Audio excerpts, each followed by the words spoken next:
wabaddewo okutongoza omugguukiriro ku kifo ky'ab'ekika ky'endiga ekimanyiddwa nga Kibuuka Omumbaale kubanga ebifo nga bino n'ebirala mu disitulikiti y'Empigi bya muwendo naddala bwe kituuka ku by'obulambuzi. Omukolo guno gwetabiddwako abataka abakulu ab'obusolya okuva mu bika eby'enjawulo, minisita omubeezi ow'amawulire ne tekinologiya Oweekitiibwa Joyce Nabbosa Ssebuggwaawo n'abakungu abalala.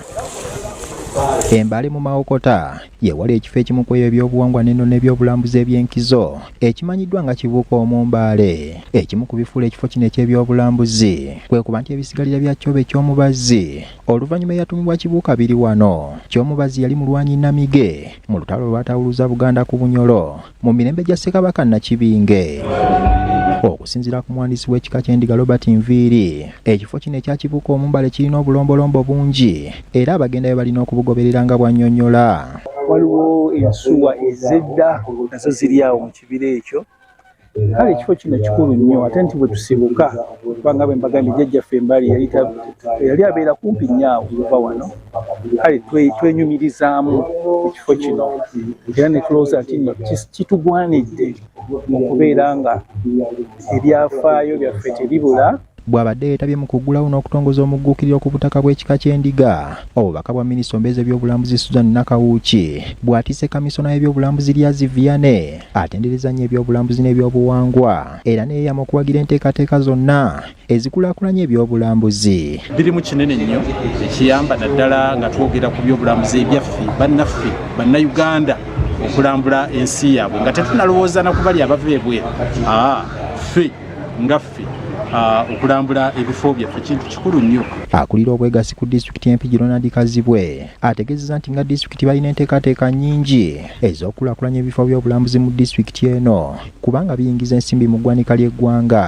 Era abakulu basanyukira nnyo ennyanja eri waggulu era ne wavaayo nti buli mwaka tuteekeddwa okufuna olunaku lwe tubeera wano nga lwakusanyuka.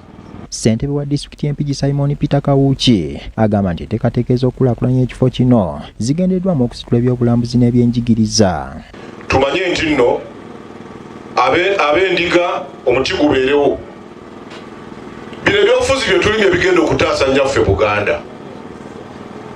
Temulowooza nti no waliwo agenda okukyusa obuwangwa bwaffe oba agenda okuwagala okusinga ffe ababukola ki ababulimu. Abamu ku b'ekika ky'endiga omubadde minisita omubeezi wa tekinologiya n'okulungamya eggwanga Oweekitiibwa Joyce Nabbosa Ssebuggwaawo beebazizza nnyo disitulikiti y'Empigi ne gavumenti okubakwasizako ku ddimu ly'okulaakulanya ebifo by'obuwangwa. Bajjajja mugende muyiiye emizannyo egy'edda egyawagalanga obwongo bazzukulu bamwe batandika okuba n'obwongo obukwata amangu baleme kwonooneka mu bintu ebirala bino babadde babeeramu ng'ebyokunywa ebiragala n'ebintu ebirala.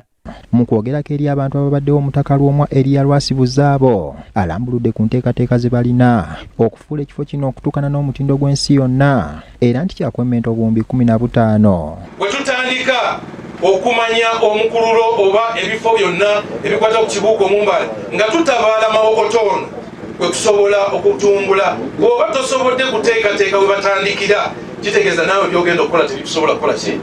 Bajjajja abataka ab'obusolya bayisezza omweso ogukyamudde abazzukulu. Omujjwa ali mu kwesaasaanya bannange. Ronald Kitanda ne Irene Mirembe, BBS Terefayina.